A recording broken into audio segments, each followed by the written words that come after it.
안녕하십니까. 지표로 보는 시장 해설의 권혁태입니다. 구독자님이 말씀하셨던 내용에 대해서 잠깐 우리나라 경제 통계 시스템 보면서 잠깐 말씀드릴까 합니다. 결론부터 말씀드리면 이런 경제 지표를 갖고 있는데 투자를 한다는 게 말이 안 되죠. 거시경제 지표들이 말해주고 있는 거는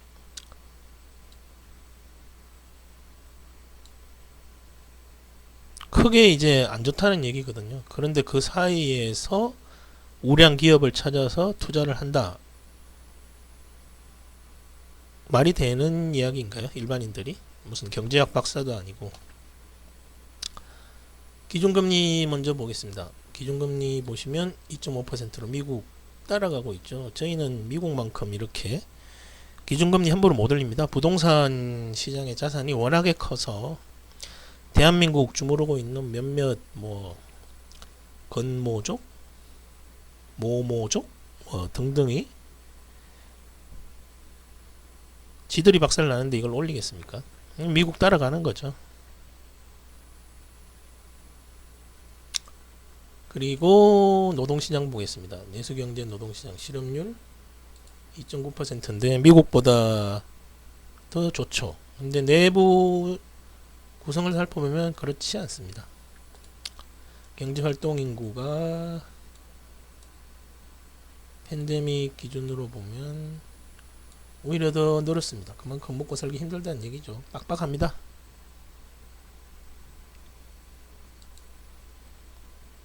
경제성장률 0.7%. 미국 인플레 감안하면 거의 6%가 넘는 그런 엄청난 경제 사이즈를 갖고 있는데도 성장을 저렇게 해대고 있는데 이것만 봐도 미국의 기업은 6% 성장하고 있고 대한민국 기업은 0.7% 성장하고 있습니다. 이 중에서 우량 기업을 찾아가지고 수익을 낸다는 게 동학개미 참. 네, 다음으로 넘어가겠습니다.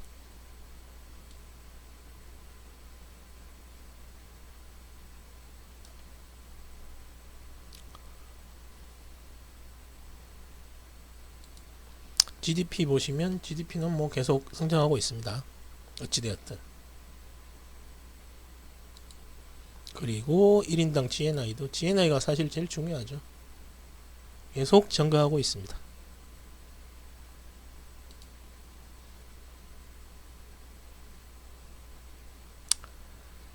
거시경제 지표 중에 제일 기본이 되는 인구는 꺾였습니다. 잠재 성장률이나 성장률에서 인구가 제일 기본적으로 차지하고 있습니다. 1인당 G 이런 것들이 분모가 여러 가지에서 줄고 있죠. 그러면 그런 것들은 당연히 좋아지는 거고 그에 반해서 이런 인구가 준다는 얘기는 진짜 경제적으로는 엄청 심각한 겁니다.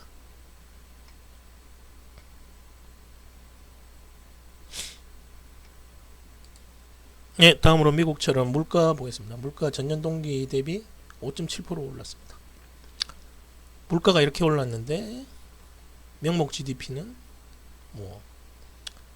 이러니 어떻게 주가지수가 올라가길 바라겠습니까? 여기서 뭘 하겠다고 해대는 분들이 진짜 대단한 거죠. 금리 차이도 저렇게 나면서 환율도 계속 저러고 있는데 쉽지 않은 얘기입니다.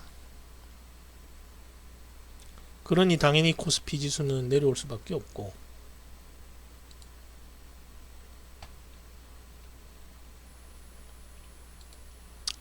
통화량은 이렇게 풀어놨는데도 지금 인플레가 꺾이려면 이게 내려와야죠.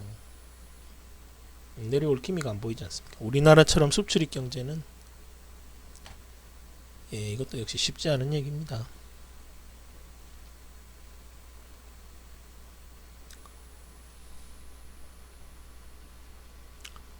이런 상황에서 부동산 마이너스 0.1 전세도 소폭 내리고 있죠. 그에 반해 국제유가는 엄청나게 오르고 있습니다. 그러니 저희가 수입하는 금액이 늘어날 수밖에 없고 무역수지 적자가 나고 있고 대한민국 부동산 시장은 돈이 들어와야지 즉 무역수지 흑자가 나야 이 유지되는 구조입니다. 적자가 나서 돈이 빠져나가면 땅 덩어리는 한정되어 있는데 올라갈 수가 없죠.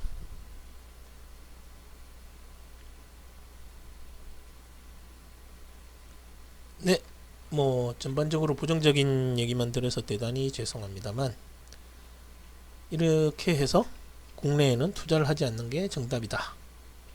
여기까지 하겠습니다. 감사합니다.